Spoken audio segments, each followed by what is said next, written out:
Jibda rejdu l-pressina mill-ġaħna l-ġuħum, għadim banka like this, you know?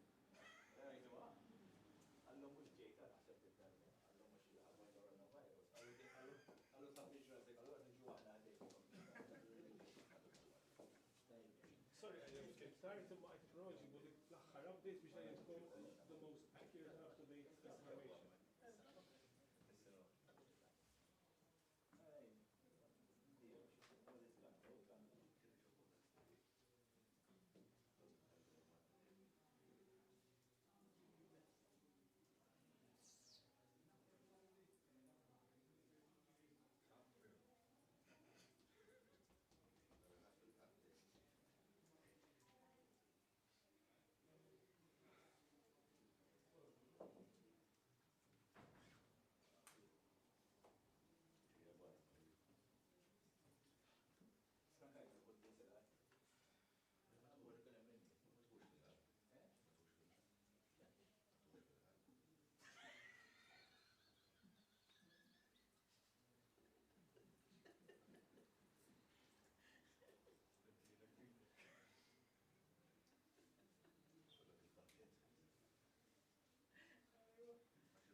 start.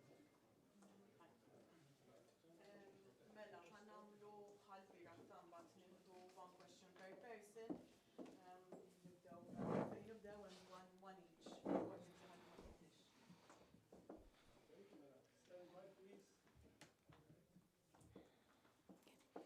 Mela, bonġu il-kulħadd, grazzi tal-li erġajtu ġejtu fuq dawn il-daily press briefings, ħalli aħna dejjem nżommukom aġġornati dwar dak li qiegħed jiġri.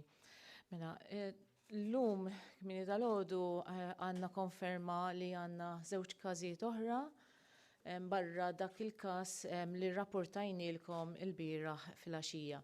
Tajjeb ngħid li sa issa il-każijiet kollha li kellna inkluż dawn il-ġodda huma kollha każijiet li huma importati minn barra u fl-ebda minnhom ma kellna local transmission minn persuna għall-oħra għaw Malta. Kienu kollha importati minn barra. Nintikom informazzjoni fuq il-każijiet li kellna, nibda minn dawk it-tnejn li kellna ir-rapportati li ħarġu pożittivi dalgħodu. L-ewwel wieħed huwa 29-year-old raġel ta' nazzjonalità barranija li jaħdem u jgħix hawn Malta. Dan mar il-Belġium u telaq minn Malta fil-5 ta' Marzu u wasal lura fit-8 ta' Marzu. Beda fis-sintomi wara l-ġilura u Malta fid-9 ta' Marzu, jiġifier ġurnata wara li ritorna u kellu sintomi li huma ħfief, deni ħafif ħafna u iħossu għajjien. Aħna wara li rajna dawn is-sintomi bdejna bil-xogħol tagħna bħala public health, propju dalgħodu kif sirna nafu bil-każ, u rajna fejn ikun il-persuna. Dan jgħix waħdu, jiġifieri kuntatti ma' nies fl-istess post fejn jgħix u ma' hemmx. Però mill-informazzjoni li għandna huwa li hu mar darba x-xogħol waqt li kien bis-sintomi meta ġie lura. U jaħdem ġa kumpanija privata, jiġifieri bħalissa il-kollegi tiegħi tobba tal-Public Health għaddejjin bil-contact tracing ħalli nkun nistgħu nagħmlu assessment sħiħ ta' kemm kien il-kuntatt tal-persuna ma' impjegati oħrajn f'din il-kumpanija. U f'dak il-każ li aħna nsibu nies li kellhom espożizzjoni għal persuna waqt li kellu s-sintomi, hemmhekk aħna dawk in-nies mbagħad ikunu qegħdin f'kwarantina. Tajjeb ngħidu wkoll li dan kif semmejt ġie lura on the 8th of March bi flight minn Brussels għal Malta u peress li s-sintomi bdew l-għada fin-9th, aħna qegħdin nieħdu provkazzjoni addizzjonali billi nieħdu dawk in-nies li kellhom kuntatt ma' persuna anka sa ġurnata qabel. Allura skont il-protokoll li aħna naħdmu bih li huwa bbażat fuq l-evidenza, aħna naraw dawk ir-rows li kienu mal-persuna, 2 rows behind, ir-row li kien fiha l-persuna u 2 rows in front. Palma erġajt enfasizzajt, waqt il-flight mill-informazzjoni li għandna ma kellux sintomi, ġifieri r-riskju għal nies li kienu fuq il-flight huwa baxx ħafna. Però aħna xorta ħan nikkomunikaw ma' dawn in-nies ħalli aħna nkun nistgħu ninfurmawhom lil dawn in-nies li kien hemm każ ħalli jekk huma joħorġulhom is-sintomi hemmhekk ikunu huma jafu u japproċċjawna mill-ewwel. Dak huwa każ wieħed li kellna rrapportat. Ħarġilna każ ieħor dalgħodu wkoll ta' 26-year-old tfajla, barranija wkoll, residenti u taħdem hawn Malta, u din telqet minn Malta fl-4 ta' Marzu u ġiet lura fl-10 ta' Marzu. Di tfajla marret Berlin, tajjeb, bil-flight minn Malta, u minn Berlin marret Amsterdam permezz ta' bass. Sa dan iż-żmien kienet mingħajr sintomi. Però waqt li kienet Amsterdam stessi fis-6 ta' Marzu bdiet bis-sintomi. U kellha sintomi ħfief ukoll, sola u tossajjena u kultant kien qed jitlaqla d-deni. Ġiet lura bil-flight minn Amsterdam għal Malta on the 10th. U allura peress li hemmhekk kienet diġà bis-sintomi, hawnhekk aħna wkoll nagħmlu l-contact tracing simili bħalma spjegajtilkom li huwa 2 flights, 2 rows ta' waraja, tur-rows ta' qabilha u r-row tagħha. Dak huwa skont il-protokoll li huwa evidence-based u skont kif ikun hemm iċ-ċirkulazzjoni tal-arja fuq l-ajruplani. Għamilna iktar investigazzjoni tal-whereabouts tal-persuna minn meta ġiet lura u Malta u nafu li wkoll din taħdem f'private company oħra, differenti kompletament, dawn it-tnejn m'għandhom xejn x'jaqsmu ma' xulxin. U marret ftit għax-xogħol għal satejn. Ġifieri l-istess bħalissa għandna tim ieħor li qed jagħmel assessment ta' fuq dan il-post tax-xogħol biex naraw f'dawn is-satejn ma' min kienet u kemm senta kellha exposure. Tgħix f'appartment, a shared apartment, tajjeb bħalma tafu dawn ikollhom il-bedroom tagħhom u jkollhom a shared kitchen. F'dan l-appartment nafu li kien hemm 3 persuni oħrajn ta' nazzjonalità barranija għaltina li ma kellha l-ebda kuntatt assolut magħhom, tistgħu tifhmu s-sitwazzjonijiet f'dawn ix-shared apartments ġifieri qasbis jiltaqgħu, però xorta aħna qegħdin niġbru l-informazzjoni ta' min huma dawn il-tlieta min-nies ħalli aħna nkun nistgħu nagħmlu assessment ta' kemm kien hemm exposure għal din il-persuna. U l-istess hawnhekk ġifieri il-contact tracing li ieħor huwa fuq il-flight peress li kienet symptomatic dak il-flight minn Amsterdam għal Malta. Dan huwa t-tieni każ. Xtaqt nagħtikom ukoll ftit informazzjoni dwar il-każ li informajnejkom bih il-bieraħ fil-għaxija. Li ħareġ mal-testing run li kellna il-bieraħ fil-għaxija. Din hija każ li huwa assoċjat ma' dak il-każ li kellimnikom il-bieraħ filgħodu fuqu. Hija marra ta' 53 years li din kienet relative tal-persuna li informajnikom bih il-bieraħ il-Malti ġifieri u dawn kienu qegħdin jakkompanjawhom ukoll fuq holiday l-istess holiday. Jiġifieri din telqet minn Malta on the 1st u ġew lura on the 8th March u kienu qegħdin in Northern Italy in-naħa tal-Dolomiti. Bdiet bis-sintomi on the 11th of March u aħna mill-ewwel il-bieraħ iswabjajnija, tajjeb, ħarġilna r-riżultat qiegħda f'sitwazzjoni stabbli wkoll bħall-oħrajn kollha, tajjeb, u dik mill-ewwel il-bieraħ daħalnija Mater Dei. Kella biss kuntatti ma' żewġ persuni tal-familja tagħha stess fl-istess dar, tajjeb, u kellna kwiri jekk kellhom xi ftit sintomi dawn it-tnejn, allura ttestjajnihom imma ħarġu negattivi. U bħalmettilkom diġà il-każ tal-Malti tal-bieraħ aħna avolja ma kellux sintomi waqt li kien qiegħed fuq il-flight, aħna xorta qed nagħmlu contact tracing tal-flight ġifieri dawn huma l-istess, just ir-rows ħajkollna iktar rows għaliex tkun qiegħda fuq row differenti. F'dal każ fejn ma jkunx hemm riskju għoli aħna ninfurmaw lin-nies li kien hemm każ biex huma jimmonitorjaw għal ċertu sintomi. Din hija l-informazzjoni li tajniekom fuq dawn il-każijiet it-tlieta li kellna.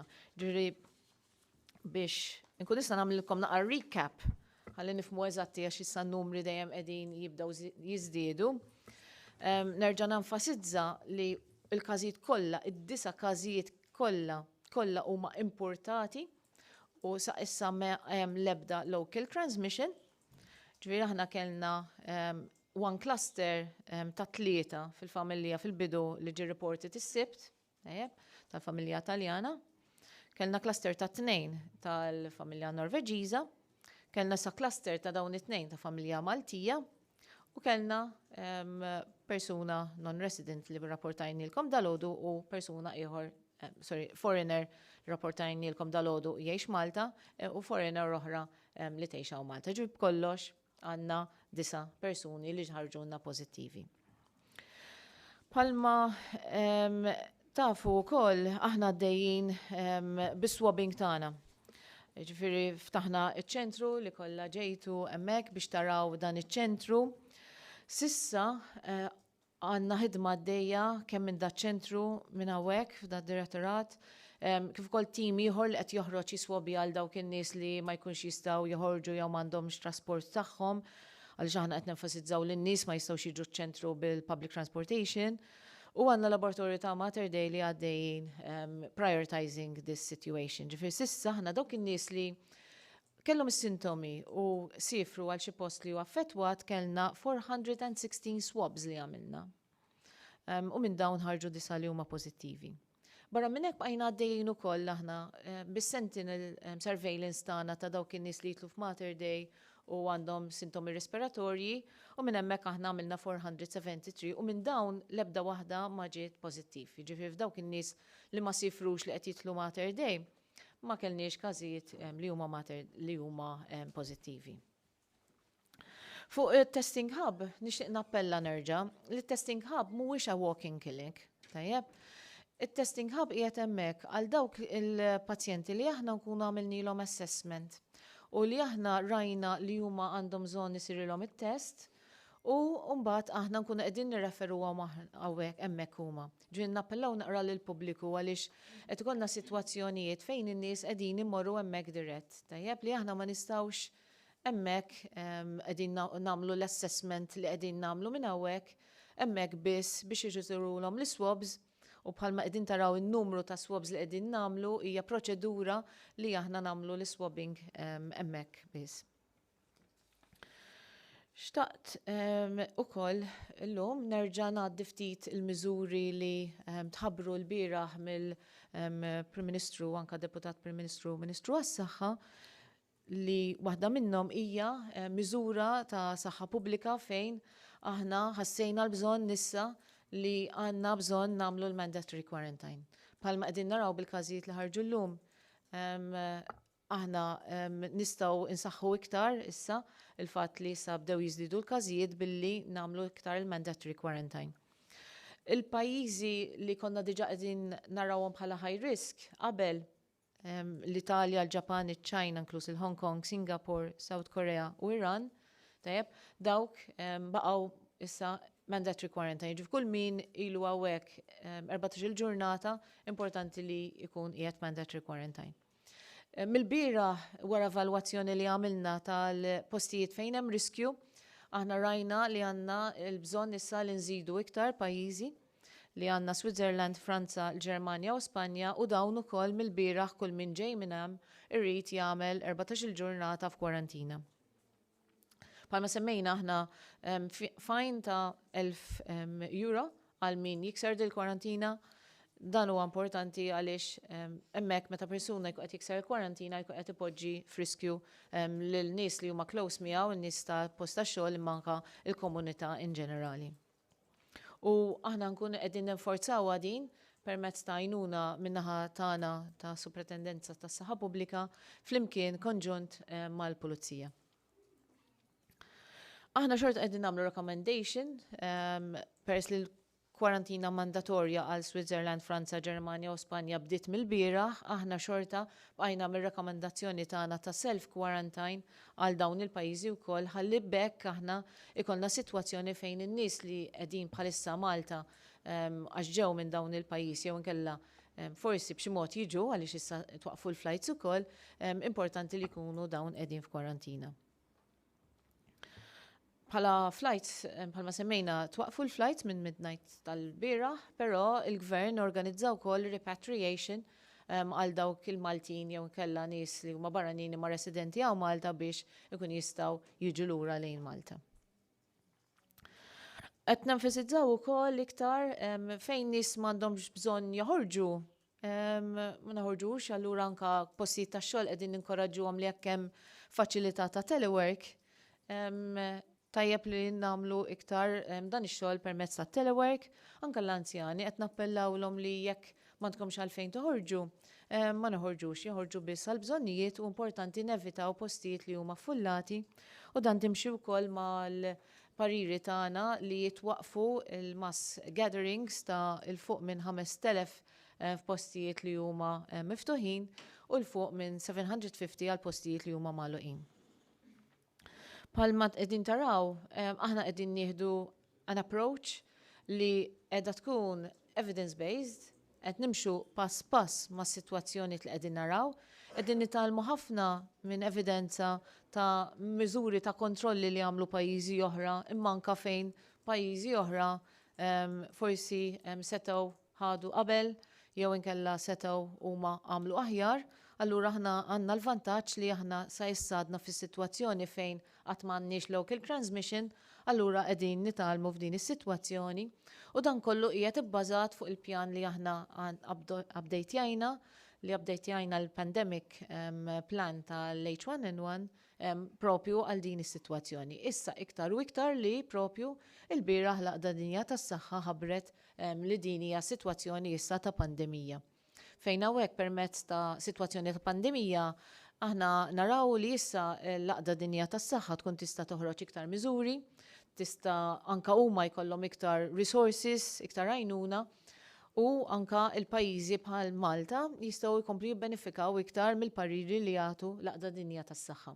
Aħna għandna kuntatt dirett, kull pass li nagħmlu qegħdin niddiskutuh ukoll ma' l-ECDC u anke mill-WHO għaliex huma jkun jistgħu jagħtuna l-pariri u aħna nkun nistgħu naddattaw il-pariri li jkunu qegħdin jagħtuna huma wkoll abbażi ta' sitwazzjoni propju li għandna u Malta x'kull pajjiż huwa differenti u ċ-ċirkostanzi huma differenti.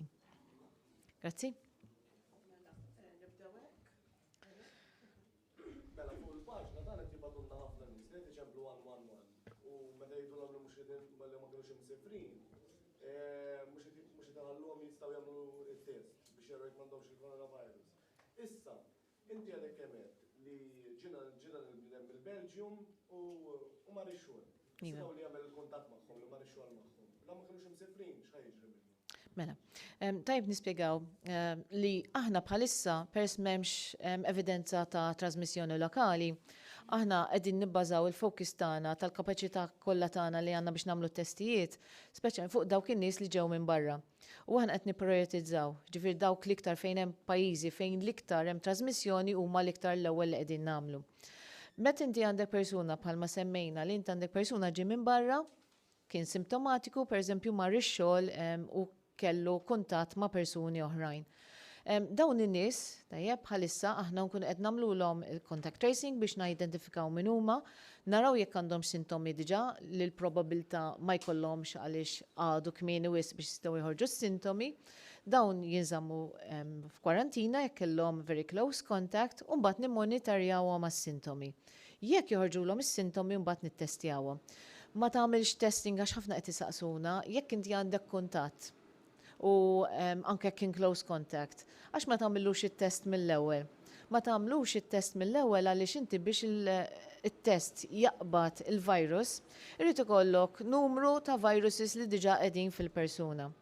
Allura, ġeneralment dak taqbdu meta jkunu ħajbdew joħorġu s-sintomi jew inkella jkunu diġà bis-sintomi. Allura jekk aħna qegħdin nagħmlu priority lil min vera hemm bżonn u anke ma nkunux qegħdin nagħtu dik il-false reassurance lil persuna li inti għamiltlu t-test ġie negattiv u fil-fatt ma jkunx indikat li inti dak il-ħin tkun għamiltlu t-test.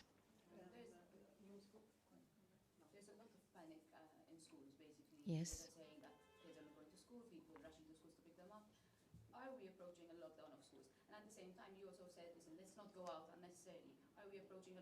Okay. So what we are doing bħalma qed dejjem qegħdin nassessjaw is-sitwazzjoni kif inhi. Jiġifieri l-bieraħ kienet ġurnata li aħna ħadna l-miżuri ta' waqqafna flights minn fejn hemm numru sostanzjali ta' persuni li huma affettwati. Ġifieri dik hija miżura li hemmhekk aħna naqqasna li dieħel minn barra. Issa, illum hija ġurnata oħra, aħna nkunu qegħdin niltaqgħu kuljum nagħmlu l-assessment tas-sitwazzjoni kemm tagħna u kif ukoll ta' barra u kwalinkwa miżuri li nħossu li għandna nagħmlu din hija sitwazzjoni li aħna nagħmluhom skont il-bżonn. Mela, bħalissa fuq l-iskejjel aħna qegħdin ngħidu dawk it-tfal li kienu msifrin f'dawn il-pajjiżi m'għandhomx imorru l-iskola permezz minħabba l-kwarantina. U kif qedlek aħna nkunu qegħdin navalwaw is-sitwazzjoni u jekk ikun hemm bżonn naslu li jkun hemm iktar miżuri bħalma rajtu ħadna miżuri li huma vera miżuri li huma b'saħħithom u għalhekk inkomplu nevalwaw u fejn ikun hemm bżonn nagħmluhom. Għandna informazzjoni li tabib l-biera qabditu l-coronavirus ma kienx qed jobdi l-kwarantina fil-bidu meta wasal lura u b'saħansitra t-tnejn li għadda kienet jagħmel il-viżiti f'xi star privat fejn jagħmel. Tistax tikkonferma din l-informazzjoni u għamiltux contact tracing ma' dan it-tabib biex taraw ma' min kien in contact kemm bħala pazjenti u kemm bħala nies normali. Aħna kull pazjent li jidħol nistaqsuh l-istorja tiegħu tajjeb u nkunu qegħdin nivverifikaw ċertu sitwazzjonijiet. Daħlilna sitwazzjoni kif inti wkoll li aħna propju bħalissa qegħdin investigaw din is-sitwazzjoni ħanaraw jekk kienx minnu jew le, jekk ikun minnu aħna mbagħad naraw min kienu n-nies li seta' kellhom exposure għal persuna, nagħmlu assessment jekk kellux sintomi dak il-ħin fejn dak il-ħin li qed ngħidu li forsi seta' mar postijiet oħra, ħalli jekk aħna nkun nistgħu nikkontenjaw is-sitwazzjoni kollha. Tikkonferma li hemm dan id-dawl speċi ta' li jisma' da mhux bil-forsa obbliga l-kwarantina. Daħal rapport, però ftakru li kull rapport ikun rid jiġi verifikat kemm mal-persuna imma wkoll jiġi verifikat mal-post propju fejn qegħdin jgħidu bħal dan l-istadju la nistgħu nikkonfermaw iva u qas nistgħu nikkonfermaw l għaliex qegħdin investigawha immedjatament bħalissa. Għax inti Kristin u bad. Għadek il-mistoqsijiet fuq il-kas tal-biraħ li għadu kam sema l-kollega. Il-biraħ fil-ħodu intom għafru il-raġel kien ma' tifel. Fil-għaxija ħareġ kien hemm mara miegħu. Kienet miegħu il-mara ma kienx miegħu, kien hemm żball fil-ħodu fuq il-kru tal-ajruplani min qed jiġi minn barra qed nitolbu jkun fil-kwarantina u l-kru le, il-kru nafu li jkun hemm instinsit li kollhom jinżlu minn fuq l-ajruplan dawn huma wkoll friskju. Dwar il-ħab qed isir testing fuq in-nies fil-ħab, però mbagħad qed jinbagħtu d-dar, speċi x'sens jagħmel għaliex mhux qed jinżammu fil-ħab sakemm joħorġu riżultat u 12 solda sa kważi mlejnhom kollha. X'se jiġri? Pjan ta' kontingenza serju fejn ħanpoġġu iktar nies. Mela, fuq il-persuna li rrapporta pożittiv il-bieraħ, tajjeb, aħna semmejna li l-persuna kien imsiefer ma' it-tifel tiegħu, tajjeb. Din il-persuna li ġiet pożittiva ma kienx il-mara tiegħu, kienet membru familjari, tajjeb, bħalma tafu il-persuna ma kienx żball, konna nafu bil-każijiet u waqt konna qed nitkellmu konna qegħdin nagħmlu contact tracing kif qednilkom eżatti. Issa, din il-persuna kienet qiegħda imsiefra bħalma tafu meta persuna jsifer ikollu diversi nies miegħu, però aħna l-biraħ flaxjeq fil-għodu konna qed nitkellmu fuq il-familja immedjata tal-persuna. Din mhijiex nikkonferma l-mara tal-persuna, tajjeb, imma familjari oħra. Ġifier ma kien l-ebda żball imma kien investigazzjoni li aħna għaddejjin bija u kif ħareġ ir-riżultat dil persuna kellha espożizzjoni daqt kwalinkwa persuna oħra li kien qiegħed barra. Ġifieri dan kien mat-tifel. Inti meta tkun qed tivvjaġġa jkun hemm numru ta' nies li jkunu miegħek, tajjeb mhux bil-fors li inti tkun qiegħed waħdek. Mela, inti meta aħna qed nitkellmu fuq il-familja immedjata tal-persuna. Issa, l-oħra hija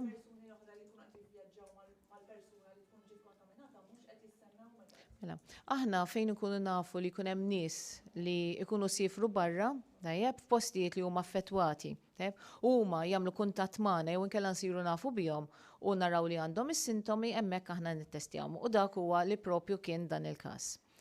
Semmejt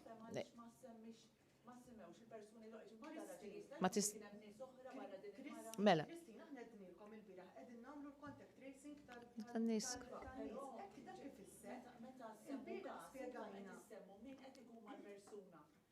Familja immedjata. Il-messaġġ barra n-nies fil-fatt ġabejna ħafna normali anke l-midja l-oħra. Ġabejna ħafna messaġġi dawn mhux it-tifel biss qalu li kien hemm miegħu. Mela. Issa kif ħarġet li hemm Mela. jista' jkun kien hemm persuni oħra ma dan raġel u anke mal-familji l-oħra kien hemm nies oħra. Mela, Kristin.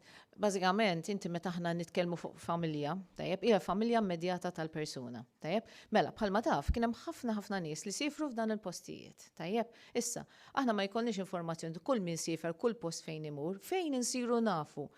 Kwalinkwa familja u kwalinkwa persuni li sifru u ma jinformawna li għandhom is-sintomi, aħna mill-ewwel nkunu ninvestigawhom.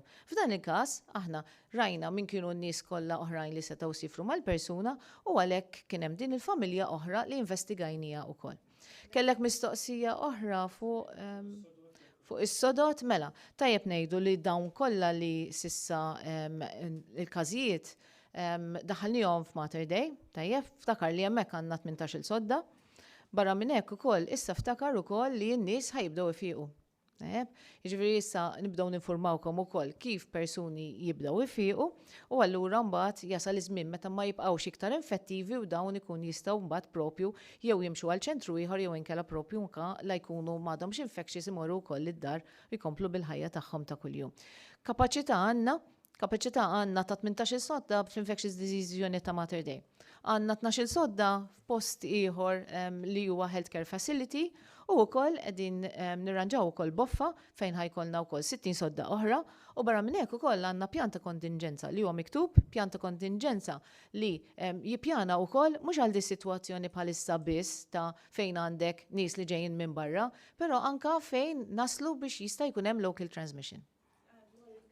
Il-cabin crew. Mela, cabin crew. Mela, il-cabin crew importanti nifmu li inti għandek ir-riskju ta' trasmissjoni fil-post innifsu. Il-cabin crew mhumiex qegħdin jinżlu minn fuq l-ajruplan. Jekk ikunu niżlu minn fuq l-ajruplan, imbagħad ikun iridu jitlu f'kwarantina.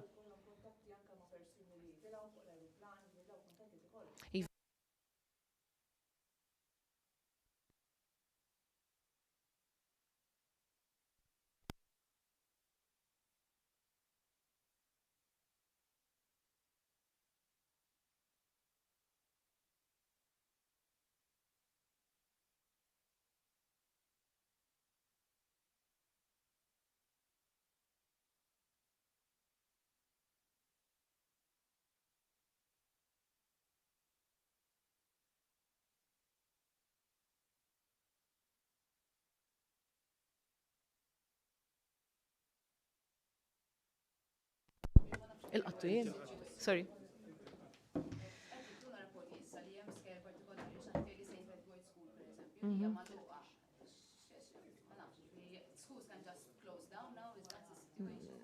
Naħseb dik għandha tingħat lill-education authorities tajjeb, però aħna fuq l-iskejl bħalissa mela aħna d-direzzjonijiet li tajna fuq skejjel hija jekk hemm tfal li huma sifru għal dawn il-postijiet f'dawn l-aħħar 14-il ġurnata m'għandhomx imorru l-iskola. Sa issa it-tfal l-oħrajn kollha jistgħu jmorru l-iskola. Ftakru li bħalissa m'hemmx local transmission, tajjeb? Allura aħna dal-miżuri noħduhom proporzjonalment u skont kif inħossu l-ħtieġa dejjem nenfasizzaw u dejjem inżidu fejn ikun hemm bżonn.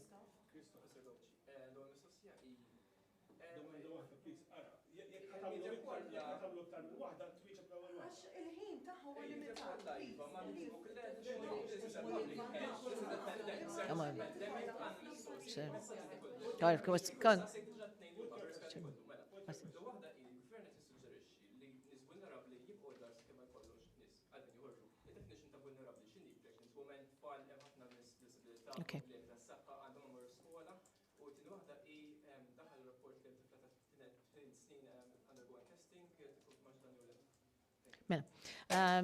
Vulnerable people, jekk inħarsu naqra l-epidemiology ta' min qed jiġi iktar affettwat f'pajjiżi oħrajn, qegħdin naraw li huma iktar l-anzjani u dawk in-nies li għandhom mart kroniku bħal pereżempju ażma, mart tal-qalb. Jiġifieri aħna qegħdin nirreferu għal dawn in-nies.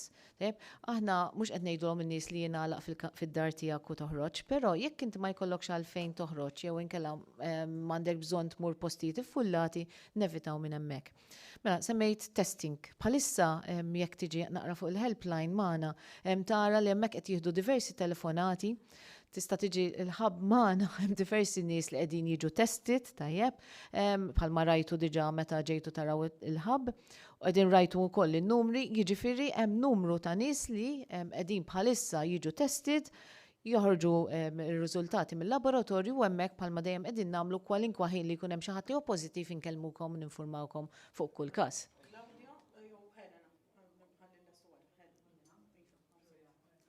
Julia.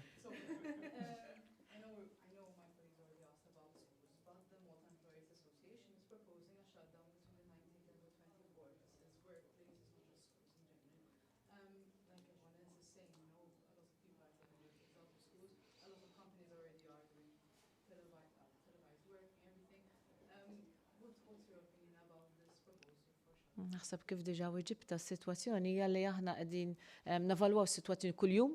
Biex dawk il-miżuri li hemm bżonn nagħmlu, nkunu qegħdin nagħmluhom fil-ħin li huwa opportun u skont is-sitwazzjoni.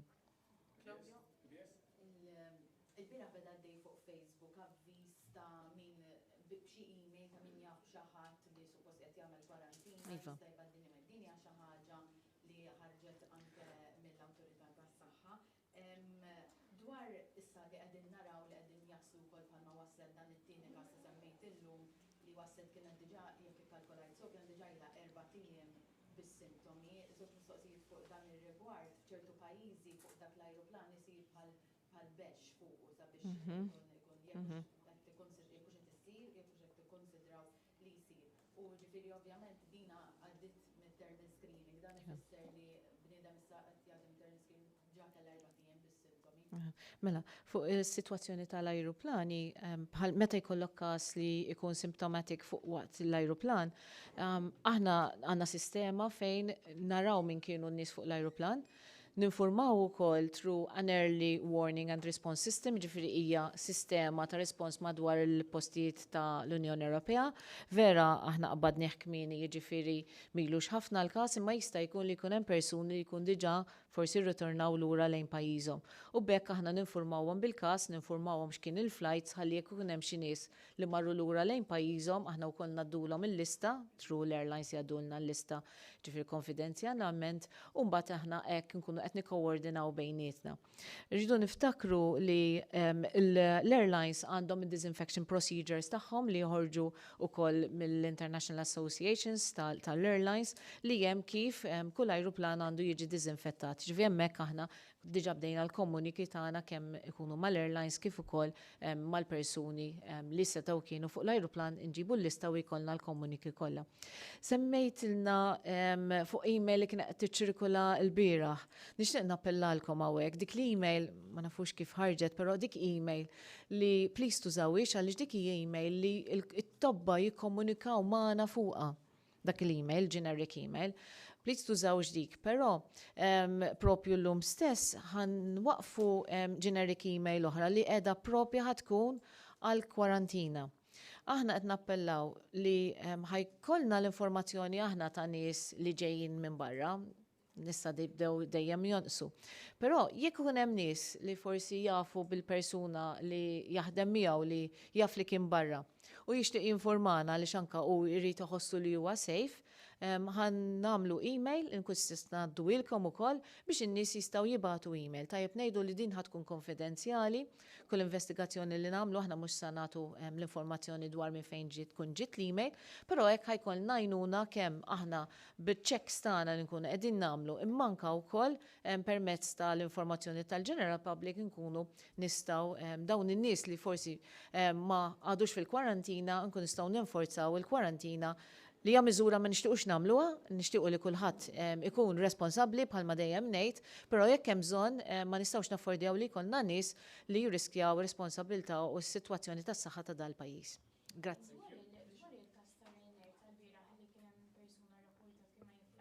Iva.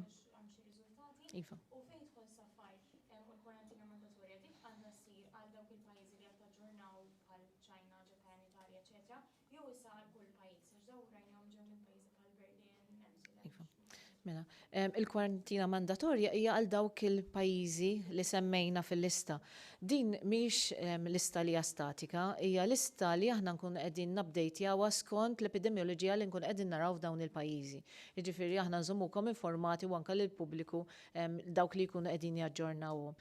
Mill-informazzjoni li għandna hija dak meta kien hemm flight il-bieraħ fejn kien hemm żewġ persuni li ttieħdu u wieħed mill-persuni ma kellu xejn, ma kellux exposure għal pajjiżi fejn huma affettwat u mar id-dar, persuna oħra ġiet testjat ukoll u ħareġ negattiv. Ġifieri dak kellu mart respiratorju minħabba l-kondizzjoni tiegħu. Grazzi.